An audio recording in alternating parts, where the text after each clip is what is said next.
Well, there we go. This evening, welcome to everybody watching. And yeah, anyone catching us on the reruns and that, always good to see you. And welcome to my, highly intellectual, well-developed, beaten up from training colleague on the other side. It's good to have you back again. You left me hanging. Thanks, man. Yeah. Yeah, well, I'm back. I'm here. I'm barely here, but I'm here. En goeienaand vir Suid-Afrika. Yeah, goeienaand, South Africa. In citizens of the world. No, I'm kidding. Yeah, that's never good. Scott, he does it better. Right, yes, guys, and you are watching the NA discussion on Peppers Echo. And basically what it is, we are the man in the street from the outside looking in. We don't profess and we don't insist or insinuate in any way that we are any research intellectuals or anything to that effect. We are just a normal man who picks up the paper and is watching his television, wanting to know what the hell is going on and asking the questions. And it might generate bigger questions to you as such. However, as always, I suggest that you go and take a look at Ronaldo Ghost, Chris Wyatt, Roman Kabanak with Morning Shot, Joe Emilio. He does some really great shows. And Germ Warfare, if he's still around. Germ seems to be getting himself banned left, right, and center as well all over the place. But yeah, go Germ.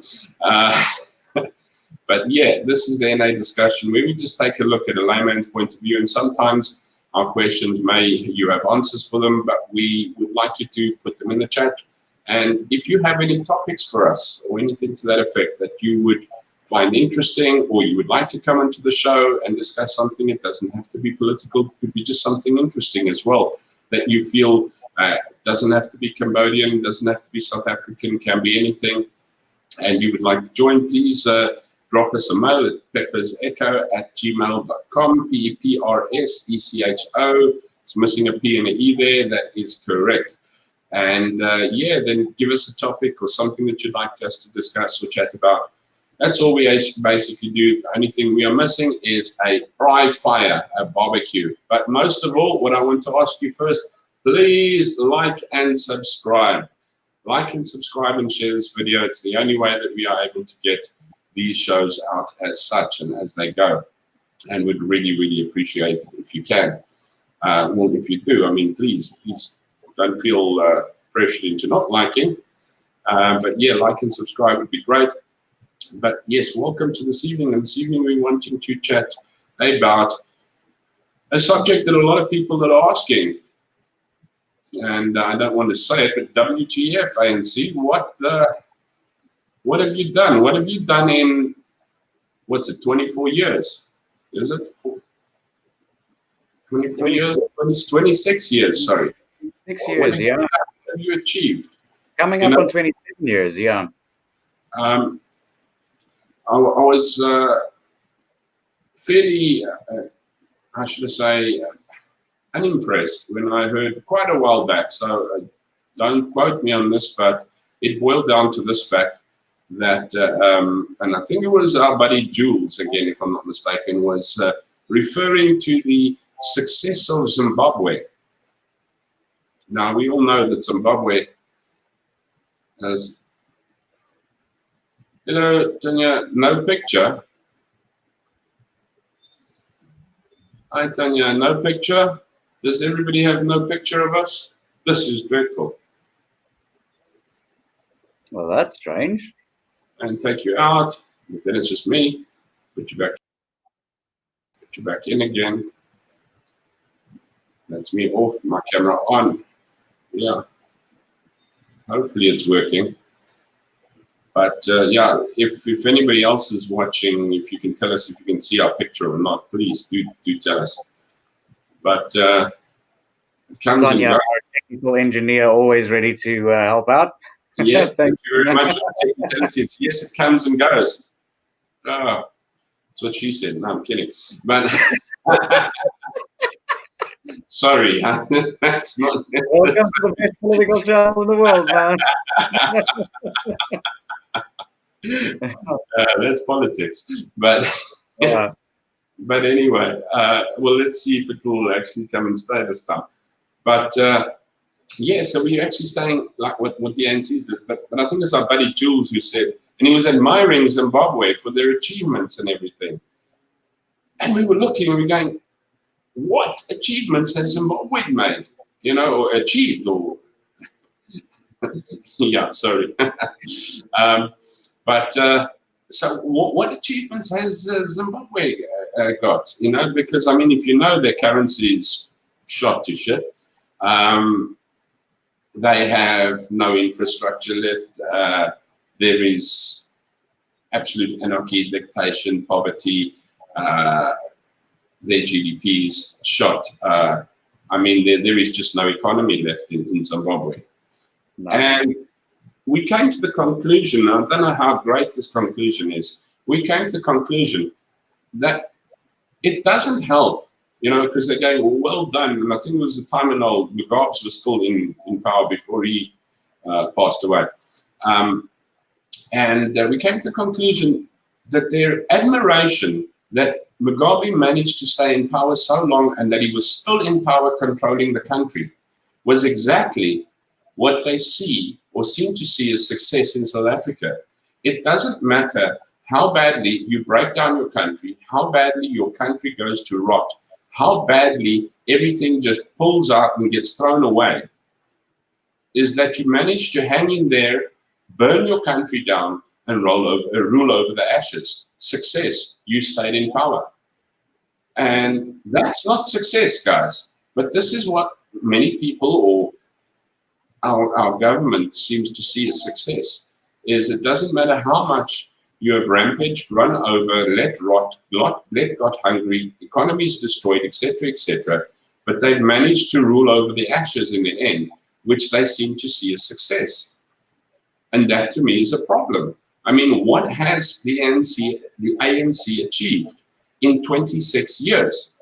Now, apartheid, we all know, was not a good a system to be in, or to be under, or to run. It was inhumane, agreed. But how much better is the current situation? I mean, with our economy, rand dollars, I don't know, every time it like goes from 16 down to 15 point something, everyone goes, wow, well done, it's strength. No, it's not strengthening, it's shit. Yeah, that's a bit of a problem, man, because we do seem to be heading down the road that Zimbabwe has been going down. And that's a very, very scary thing on the one hand. But on the other hand, I also don't know if South Africans would actually let this happen. I think during 2020, you know, as shit as this year has been, I think we've seen a lot of South Africans actually stand together and unite in certain fronts and unite actually from certain political voices. So I don't think that we would eventually end up as Zimbabwe, because that's irreparable economy that's gone to shit. There's absolutely nothing you can do about that. I do not think South Africa would go down that road. But also, where do we draw the line? You know, when do we stop blaming apartheid for what's going on in South Africa instead of blaming the ANC for their own incompetencies? Look, they can call themselves successful. It depends on what you actually define success by. Define success by having a free country with a working economy, a growing GDP. Yeah, the ANC can claim absolutely no success whatsoever. And I think in 26 years, that's more than enough time to have taken a very, very strong and growing economy. I mean, we were one of the biggest upcoming economies in the world back in '94. And everybody was ready to invest in the South African dream, and everybody was ready to invest in this whole Rainbow Nation thing. But you know, we spoke about this last time. This is not the Rainbow Nation that we anticipated, that we voted for back then. The thing is, yes, the surprising part, and I was reading, I think it was on Twitter, or what's the other one that I usually look at?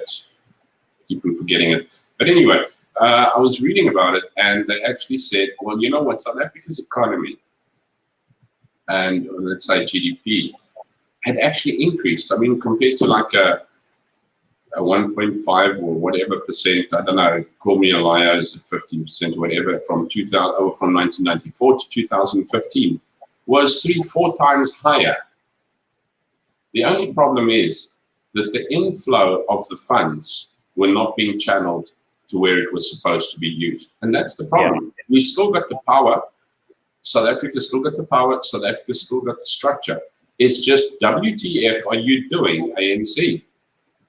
And at the moment, with Ace Magashule, who's now facing charges on corruption being the #1 bullet that the ANC's taken, has now created division and infighting within the ANC, which they are reluctant to admit. But then again, with a president that is reluctant to admit that farm murders are a problem and turns his head when people like terrorists like the EFF cause destruction all over the place, it's no surprise that he's denying infighting and division within the ANC to such an extent that it's actually damaging the ruling party.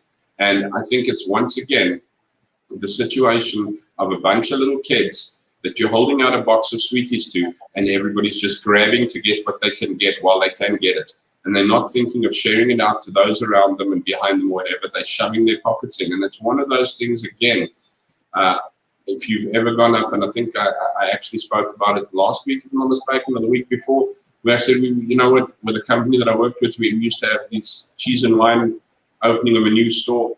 Yeah. And we used to take the cheap stuff out first, because the minute you said, okay, let's have some cheese and wine, it was a absolute mass hysteric rush. It was worse than a flippin' Edgar's Red Hanger sale. Excuse me, that it was a charge, and it was handbags and pockets and you name it. Bottles and boxes of wine were just grabbed and thrown into bags. Platters of snacks and food were emptied out into bags and pockets and things. And it was ridiculous. And it was like, you know what? It brings me back to one of our very first programs that we asked, and is it a culture thing? Because we first waited for this mad, chaotic rush. And then afterwards, when everyone had sort of like calmed down and sort of most of the rush had gone home, then I'll remember it was at Henry Mdluli and Ben Zeka, the sales manager and the regional sales manager.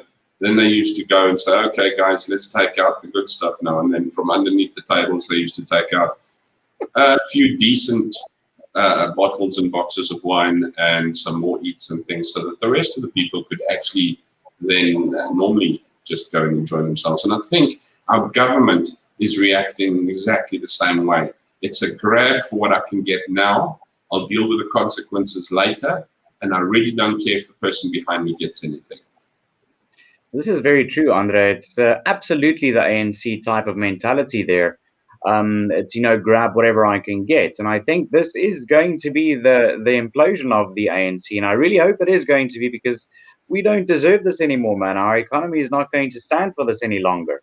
And yeah, it's very important that South Africans actually take a step back sometimes before they just cast a vote and look at what the ANC has done.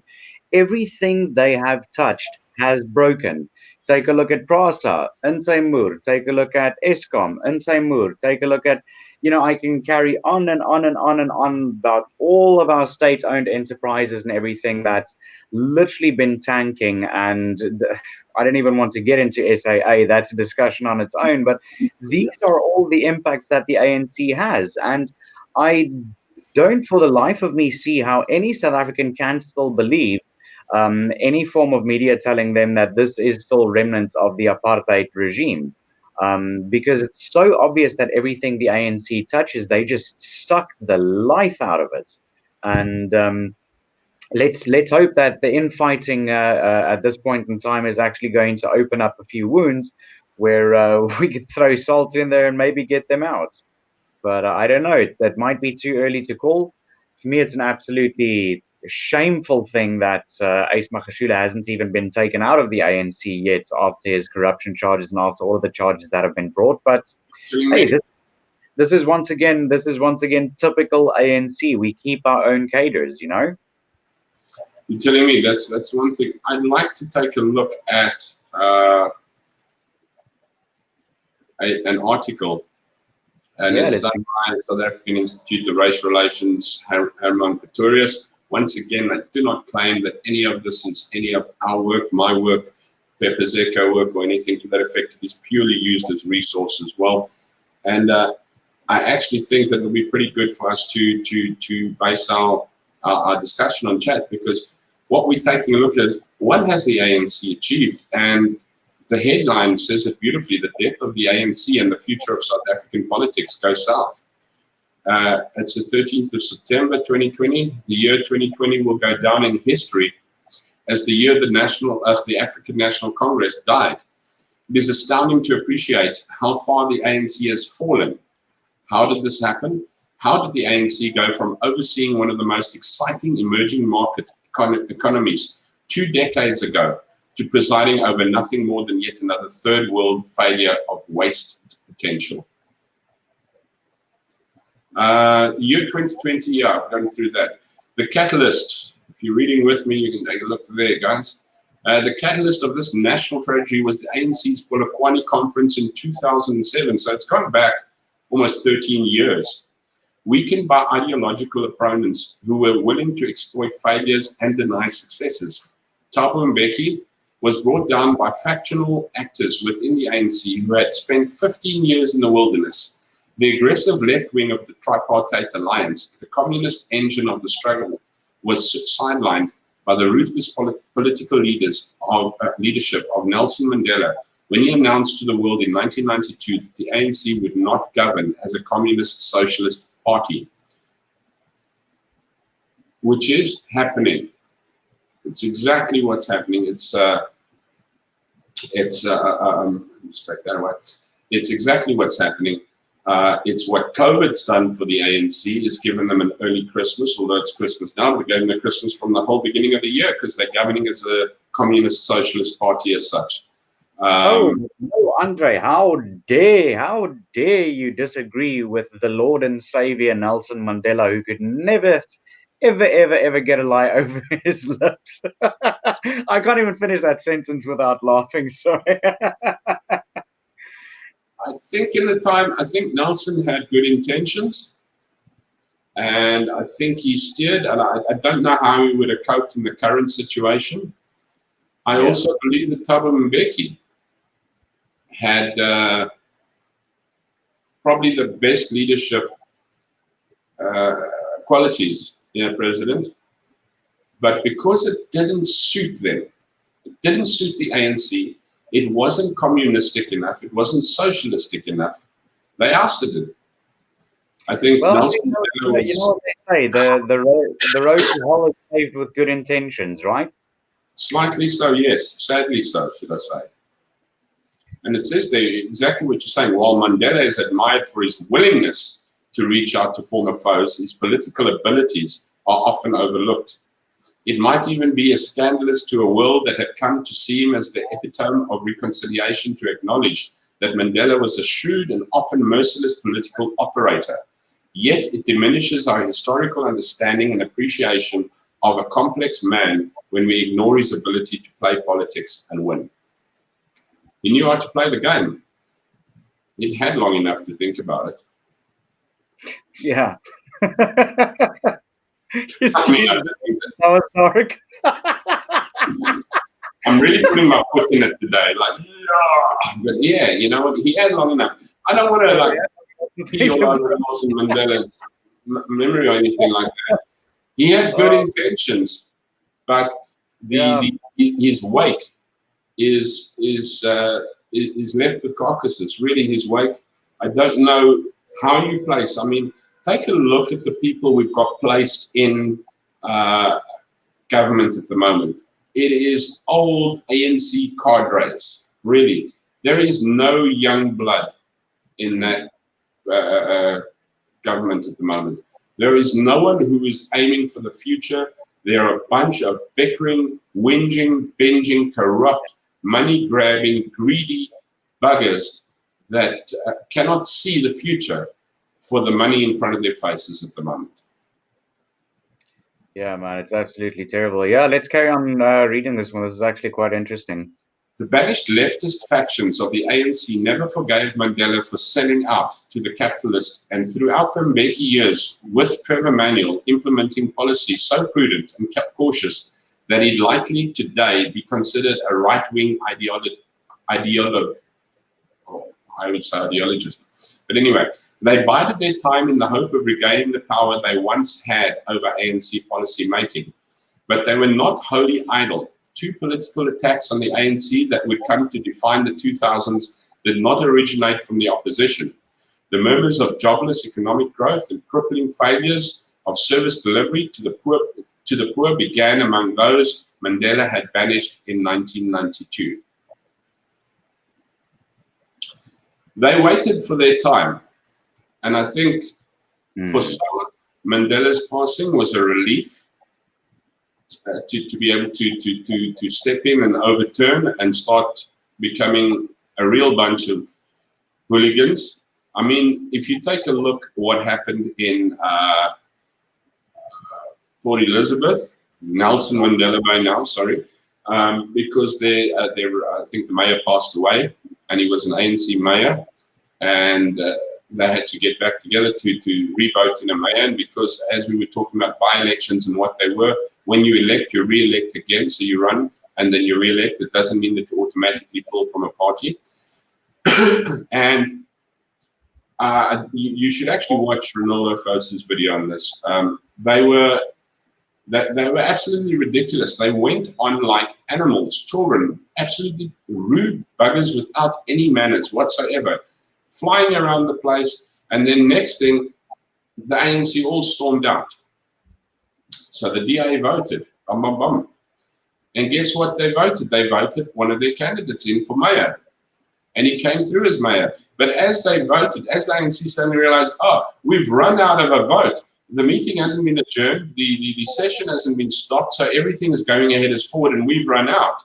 So then they came crashing back in again. And a lot of it was on virtual. So, I mean, you had Zoom all over the place, et cetera, et cetera. They physically ran forward and smashed the TVs over and the screens and that over so that you couldn't see the votes that were being voted for and things like that. It was an absolute shit show, to be honest with you. And I must say, Ronaldo looked like he'd been to battle by the time he came back that day. But, I mean, I can imagine, yeah. What a shit show. And it just boils down to, is it culture again? I don't know. I can't stop to go back, you know, because is it color, culture, or what was the other one? Yeah. But the whole thing is, look, I keep thinking that the racial card being played over and over and over again too, which is 26 years later, and it's absolutely pathetic if you think about it, because this goes against what I usually say on this channel, is that when you take a look at stuff like finances and politics, you need to be able to take a look at these things without an emotional lens. You need to be able to take a look at these social issues, the economic issues. You need to be able to take a look at them through a logical lens. And I think portraying the ANC in that context would be to completely take race out of it and actually imagine this political party with absolutely no color and take a look at their actions in a country. And would you accept that if that was a white government in a majority white population country? Would you see something like that? And, you know, how would you perceive it then? It's sometimes interesting to take these things out of the context that we've become so used to, thanks to what the mainstream media has been pushing lately about the ANC too. So, you know, sometimes just step back and take a look at that, because that is going to actually give you a broader overview and perspective of what a shit show it actually is and what these people actually care about. Because once again, it's most definitely not about South Africa, most definitely not about our economy, our infrastructure, or our people. It's purely to take a look at how and where they can fill their pockets with whatever they can before this empire actually comes crashing down. Well, let's take a look further here. It says here, hindsight shows how fundamentally unjustified these political attacks were. In 1994, just under 5 million black South Africans were employed. in 2009, after the so-called years of jobless growth, the number had more than doubled to over 10 million. Between 1996 and 2009, the number of formal dwellings in South Africa increased by more than 4 million, from just under 6 million to over 10 million. Over the same period, the number of informal dwellings increased by 400,000. For every shack built in the first decade and a half of the ANC government, 10 formal houses were constructed. Access to water and electricity saw similar improvements over this period. So I'm almost of the opinion of saying that this downfall did not occur in the first, as they said, the first decade. You know what, I think still under Mandela and under Mbeki, we still had an upward trend. They could play the game. It doesn't matter, they were politicians. Any politician plays the game. But they knew, at least on building, and as you can see there, the figures and the facts are. But when they didn't, when they blew out, when Mandela passed, Mbeki was ousted, that's when the shit show started. Yeah. And that's when our curve just went down, because then you had a whole lot of, I don't want to say it, but anyway, fighting for the chief seat. And it says, but in Polokwane in 2007, the banished left wing of the ANC fought back, seeing in the former deputy president, Jacob Zuma, a populist with no fundamental ideological conviction, but the political talent and the personal motivation to defeat Thabo Mbeki. The co-architect of the ANC centrist or over-center right economic and physical policies. In Zuma, the leftist found a candidate with the appeal and political instincts to counter the aloof cerebral Mbeki, in the leftists gearing up to regain their position in the charge of the ANC's policy making. Zuma found a ready faction to carry him to victory. Once again, when did we start going wrong? I mean, when did this nation suddenly start turning around into this like critical, unforgiving, blaming nation? This Devon stream is still working, and I am on StreamYard. So yeah, when did we start doing that? And if you take a look, a clever look is exactly what he said there, is when Mandela wasn't around anymore, Mbeki was ousted. The absolute leftists groomed Zuma to go in. And we know what happened in the Zuma years. I mean, I know people that say, well, we were better under Zuma than what we are now. No, we weren't. We just not we hadn't fallen as far yet. We were on our way down. Look, I think it's a massive lack of leadership, and this has come from '94 already. Once again, I'll refer back to that documentary, Tainted Heroes, which explains quite a lot in depth what happened in the political factions in the background of the ANC and the SACP back then. And this infighting, people need to know, this infighting has been going on for a very long time. I just think that the balance of power has started shifting into a situation where the ANC started getting that snowball effect. And you'd never see any good form of leadership within the ANC. You'd never see any strong leadership within the ANC, because it's a lost party. I mean, take a look, and I hate to do this because you know how I feel about the DA sometimes, but the DA, DA who does actually groom very good, strong leadership, who does develop these things, who actually has a plan to move forward. Take a look what strong leadership within a party actually does, in their municipalities. Once again, the everyday man on the street. Compare any almost in Nelson Mandela Bay there. Compare any DA run municipality versus an ANC run municipality, and compare those statistics to one another for yourself on the most basic figures, and you'd see exactly what we're talking about. So, lack of leadership, I do think, is playing a massive role within the party's infighting, because nobody is actually going to put their foot down and say, listen, all of you stop your shit right now. We've got a country to actually fix, and we've actually got a big job on our hands. That conversation is nowhere close to being had. I agree. I mean, you take a look at more facts speak for themselves. Things were being fixed. They were. Okay. How do you eat the elephant? 1 teaspoon at a time. So it wasn't prime, but it was going in the right direction. You know, if the curve didn't go right up there, it was at least doing its little line up in that direction.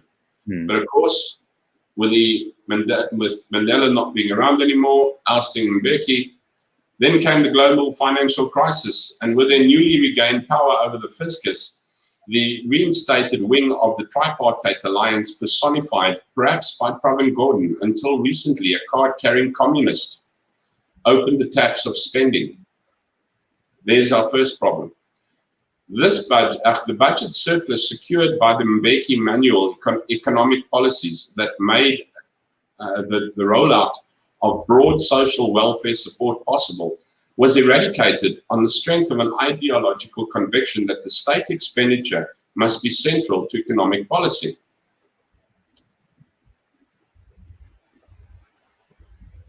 You know, we have got probably one of the most top-heavy governments in the world. Yeah. Because there is not a minister for this, and a minister for that, and a minister for this. There's a minister for that, this, and this, and then his little vices in between. Everybody was given a lollipop. Yeah. And then when they got the reins back from Mbeki and Manuel, where already, as we see, infighting hasn't become now. The infighting, the inequality, the disagreement in the ANC had already begun back then. So as soon as they got the money back then the taps opened, and Pravin Gordhan, who a lot of people have like, oh, he's a good man, etc., etc., etc. As it says there, he is a communist card-carrying party member until just of late. But he is not as, should I say, amicable as what he's made out to be, because there the taps were open. And as you can see, it says, let me go back up one again. It says there, made the rollout of broad social welfare support possible, was eradicated on the strength of ideological conviction that state expenditure must be centered to economic policy. So there goes your social welfare. Who does the social welfare support? The poor person, the needy person, the underprivileged person, the person who is needing that step up.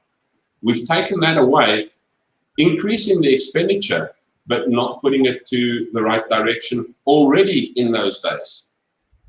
Yeah, I mean, Andre, if you want to see something really, really scary, then you can go research the statistics on, South African performance in, when it comes to our social welfare services, operational performance stats and figures from the very, very early 90s up until now. And that would be a very, very big shock for any South African to see as a stat on their own. But this is not how the ANC government wants us to portray these things. But I mean, right now they're stating, yeah, right now they're understating unemployment so badly, it's just not funny. And it doesn't help, you know what it doesn't help speaking it. Positive words mean nothing without positive action. It's got a global consensus, cushioned by the global consensus on increased spending to inject money into economic systems. The ramping up of spending raised few eyebrows.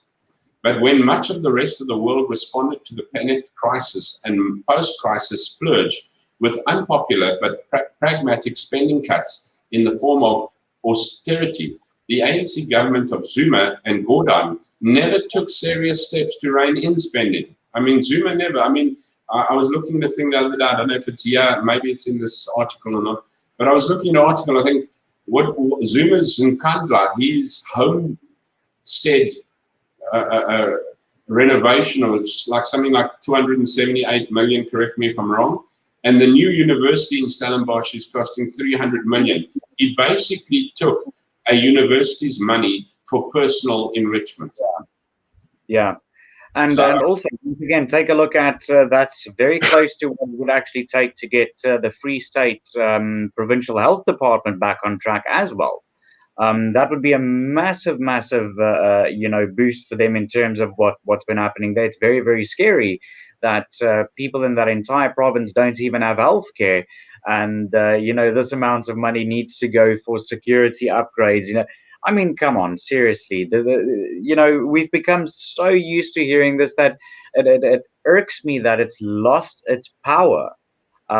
People just hear, oh, 500 million disappeared there, 270 million disappeared there, and we've gotten numb to it. And I know we say this every single time, but I will keep saying this until people actually realize the magnitude of what South Africa is sitting in right now when it comes to our government budgets and the money moving around in South Africa. The biggest thing, as we can see, it started not now. It started long ago, because it says there, while it would be disingenuous to blame increased government spending alone for the tepid decade that followed the dual shock of Polokwane and the global financial crisis, it is possible to trace the drastic deterioration of South Africa's economic position to the policy gear change the ANC made at the end of the 2000s. Yeah. The ANC entered the 2000s in the ascendant, set to achieve a remarkable 70% victory at the ballot box in 2004, and presiding over an economy gaining steam on the back of prudent policy and favorable global commodity conditions. Yet it left the decade sowing the seeds of failure. The ruthless power play of Mandela and Mbeki, the ruthless power play of Mandela and Mbeki to drag the ANC to the pragmatic center ground had been reversed. So basically, what they had done is Mbeki and Mandela had dragged this country up, had started pulling it from the ashes, had actually managed to do that change and saying, look, you know what, guys, apartheid was apartheid. Our country is our future. While we're getting these guys going, whoa, we have money, and half are wanting this. And as you can see in the whole thing, the Mbeki, you've still got Mbeki followers, and you still have Zuma followers. And Yeah. I mean, it's the same with Ace Magashule at the moment. I mean, he is so corrupt, it's just not funny. The facts are splattered all over the wall. I mean, Yeah. he's asbestos shindig, where we were supposed to replace the roofing of the houses with made of asbestos, was budgeted and authorized for 200 million, of which he eventually pawned it off to a 20 million job, which wasn't done properly. So you've still got his own people dying of asbestosis and that, who are still to this very day and moment living under asbestos roofs. What happened to the 180 million rand that was not spent? And you know what? You still got dumb buggers, and I nearly said something with an F. Like, who's that banana? His name's just flown straight out of my arse now, probably because I don't want to know him. He was, man, he's one of the biggest white guys in the ANC.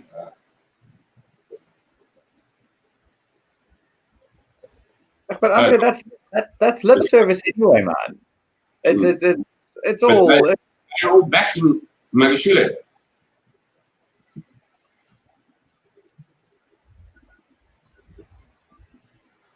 Come again. I think I lost you there. Sorry, I said they're all. My apologies, I spoke over you there. No, I'm saying Carl Nias. That's the dude I'm looking at. Carl Nias. Oh yeah. They're all backing Magashule. So you've got half backing Magashule, half backing Ramaphosa. You've got Nkosazana Dlamini Zuma pulling the strings. It's a shit show of note. And all three of those factions within themselves, people often try to tend and pick a side based on, who aligns to their morals and their values. But all three of those factions within the ANC are corrupt to the core in their very own ways too. So it's not like this is something that can be solved and there's going to be a hero within the ANC that's going to stand up and make things better for South Africa. It's all three of those factions that you just mentioned are corrupt to the core. So you know what? So far, we can actually say when the right decision, so I don't want to say regret your vote in 94 or 92. The vote was made in the right direction. And when the reins were taken over, they were taken over with the right direction and the right intent, as well as, may I add, the right action by Nelson Mandela and Thabo Mbeki. They really pulled it out. I mean, we were going out with no stops. We were going to reclaim and put South Africa back on the map again. And with Mandela not being around anymore and them finding the opportunity to oust Mbeki and shove a dodo like Zuma in, and then get Gordon to open the tax for spending, which then channeled money into the political expenditure and not, or should I say provincial or whatever expenditure, and not into social awareness, they saw their asses. And here it says, the proof is in the famine. The last 10 years have seen rising unemployment, the South African economy once again falling out of step with the global economy in terms of GDP performance, and increased social upheavals manifesting in the 440% increase in violent protests. 440% increase in violent protests. Yes, that would be a scary stat for anybody. Ridiculous, sorry. Yes. In 2010, South Africa had a ranking of 35 on the Ease of Doing Business Index, falling to 84 in 2019. So from 35, the Ease of Doing Business Index fell to 84 in 2019. Add to this list of woes the eye-watering expensive collapse of Eskom and other state-owned enterprises, and the increased strain on social welfare, and these symptoms add up to a government in terminal decline. The decline did not come from 94. That these symptoms of government failure should have presented together following the ANC change, of course, from 2007 onwards, should surprise no one. So honestly, our decline was not from 94. So ANC was successful up to 2007. It was successful up until 2007. The ANC I wouldn't necessarily call it successful, Andre.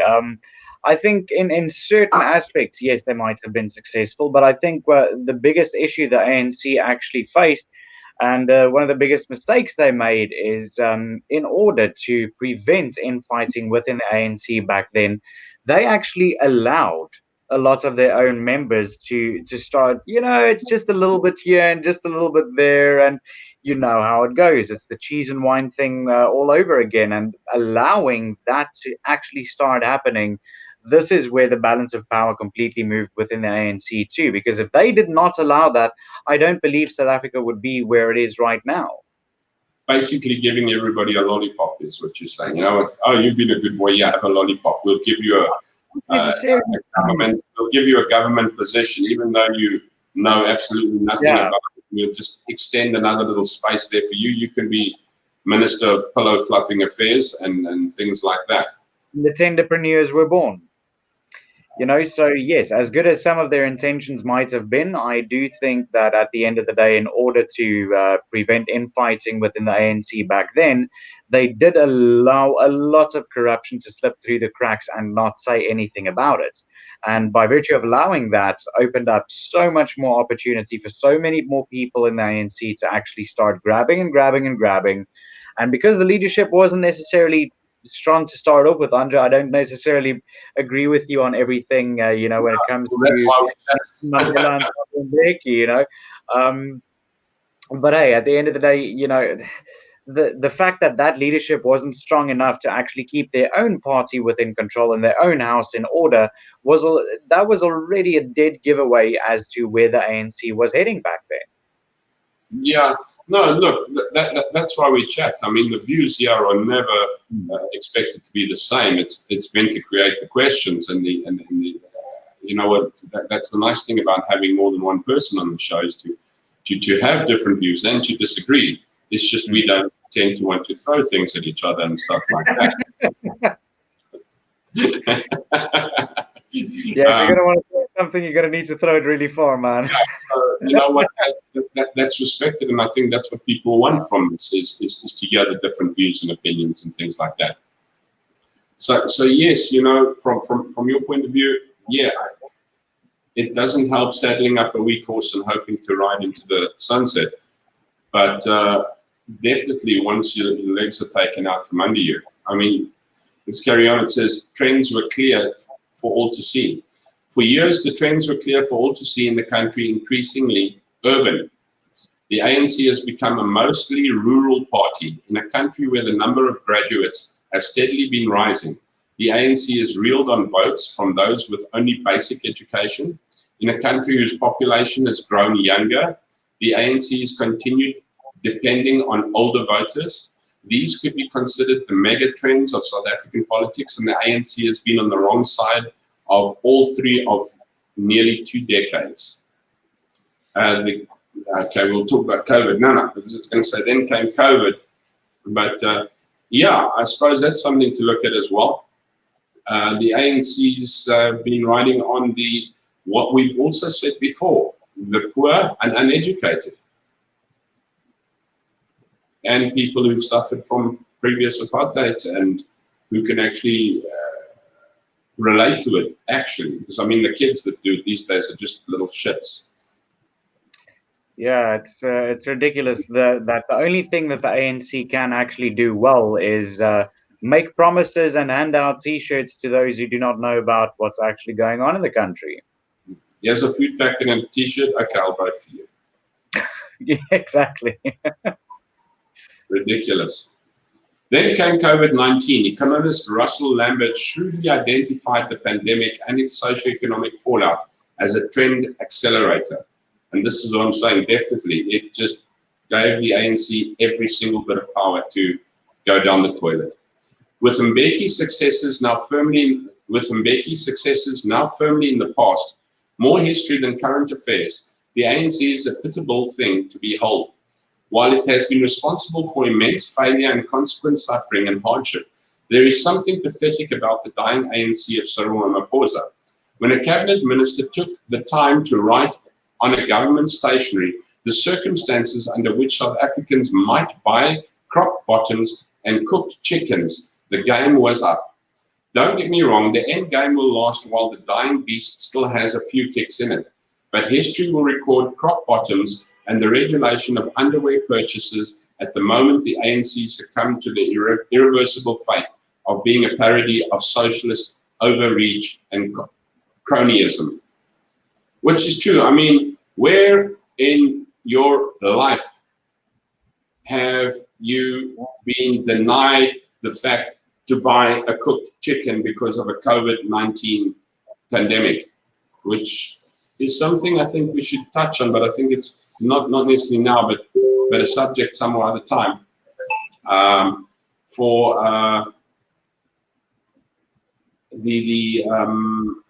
Sorry, I was looking at a message from work again. It's something we should touch on in another program about COVID, but I mean, it is probably going to be pretty sensitive because some views are like COVID is there, it is dangerous, and I'm not going to disagree with it, but I am going to disagree with the way that it has been handled and how dire it really is compared to the constraints that were put on and out about it. I mean, you couldn't buy underwear. I mean, for instance, I'll give you a general idea. Actual fact, a friend of mine, she has a father with dementia and her mother just passed away not too long ago, and he was alone on her plot, and she used to go every week and go and take him and kind of do a little bit of shopping for his essentials and things like that, see him settled properly.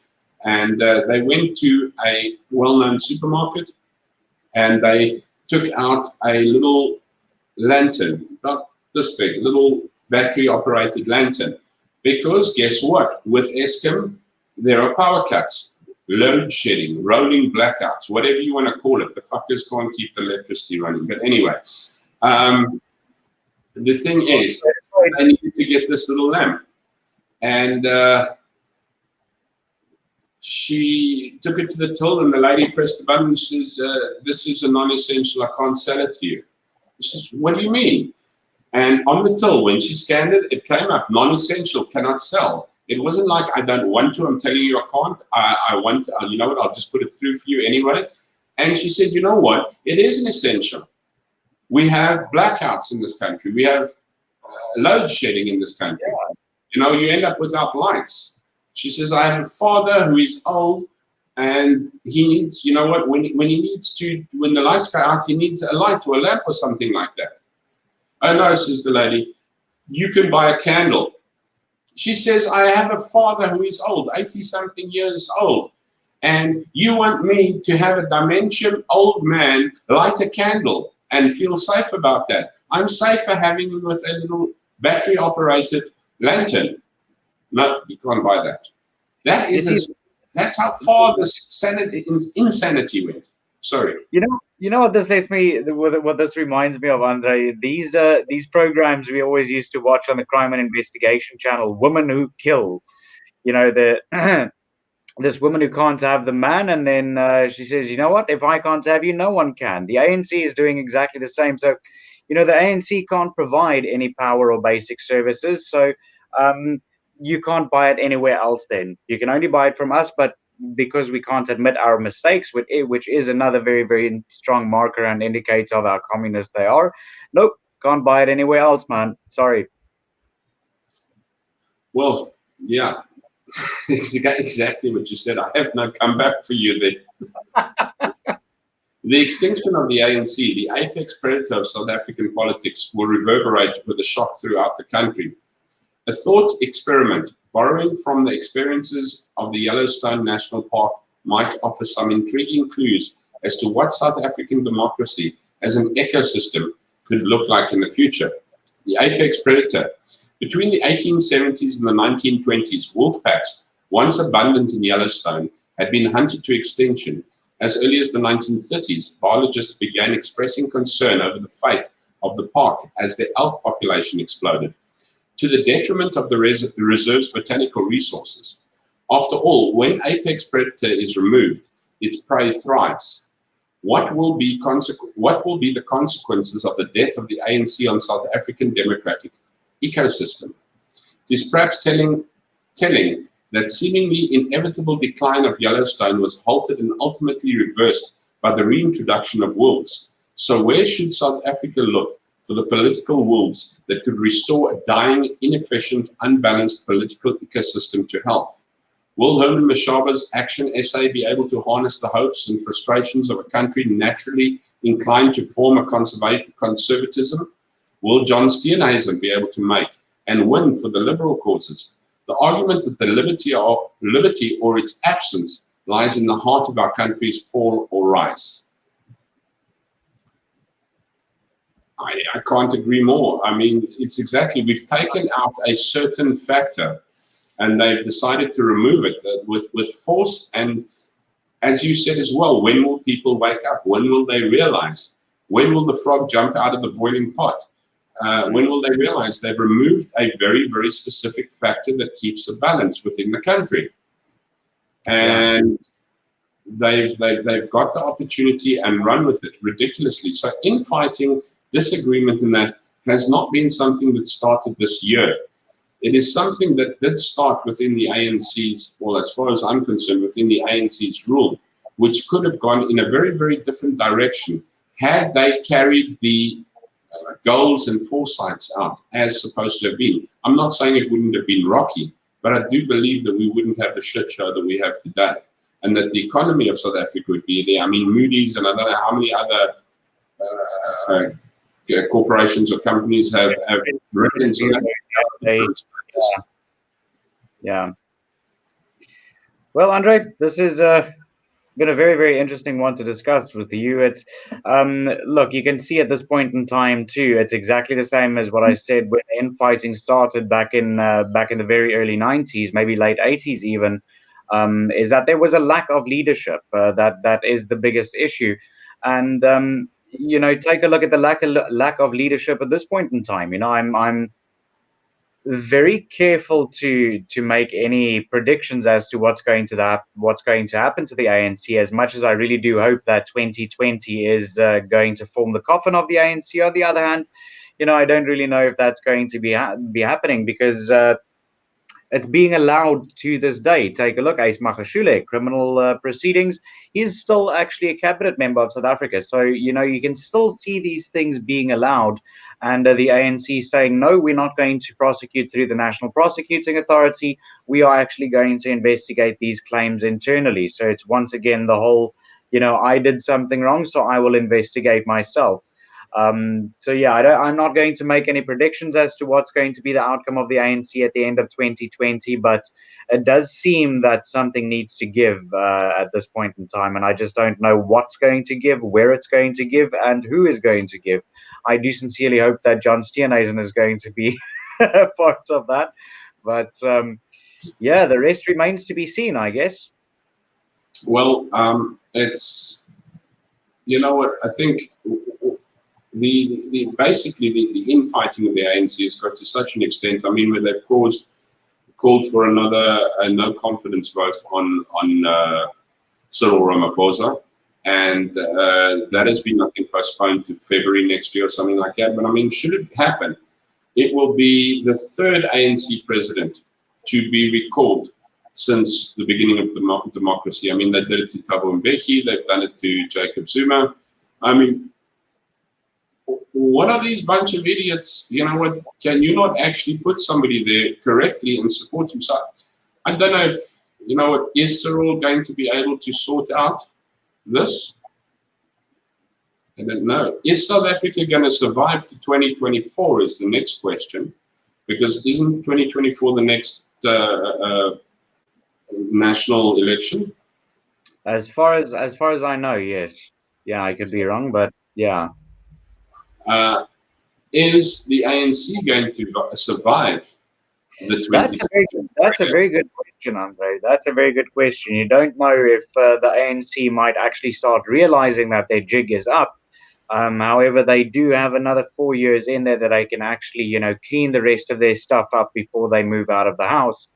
And that's going to be detrimental to South Africa. So that's something that we might need to discuss on a discussion on its own, because that can go quite into detail. But that's a very good question to ask at this point in time. The next question is, if the ANC survives 2024, will South Africa survive? I doubt it. I don't have a lot of hope now, Andre. It's 2020, and everything that's been going on during this year, especially not even with COVID, with the ANC and everything. I don't know. I doubt if the ANC is going to come up top at the end of 2024. That's unfortunately going to be the downfall of South Africa, in my opinion. So, what has the ANC achieved in 26 years? Fuck all. I think they've achieved, in their blindness or rose-colored glasses, the ability to destroy a country and its economy and rule over the ashes. Mm.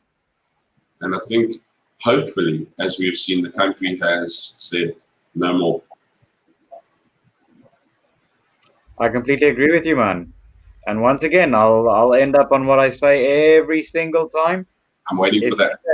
If you had the choice to actually bank with your political party, which political party would you bank with and actually trust them to manage your money? This is how we need to think about how we cast our votes as well. Indeed, so. And I like leaving it on that very note. That means we are done when you start banking.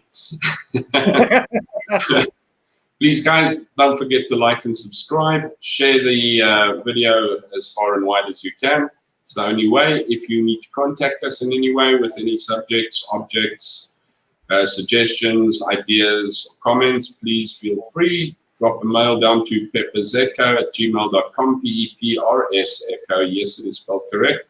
And this is the NA discussion. My name is Andre, and my partner in crime is Nelius. Thank you so very, very much. We have missed you extremely over the last periods or so, but always great to have had you with us. And the insight that you bring is really, really valuable, Nelius. Thank you very much. Thank you so much. Always an interesting and a fascinating conversation. I appreciate coming on, man. Indeed. So from my side, guys, always good. From your side, I don't know if there's anything left. I think you've done the banking, and that puts the lid on the pot. Yeah, that's all from my side at this point in time. I'm not going to jump into making any more political predictions right now. Okay, from my side, be good. Take care. And if you can't, take care. At least be kind.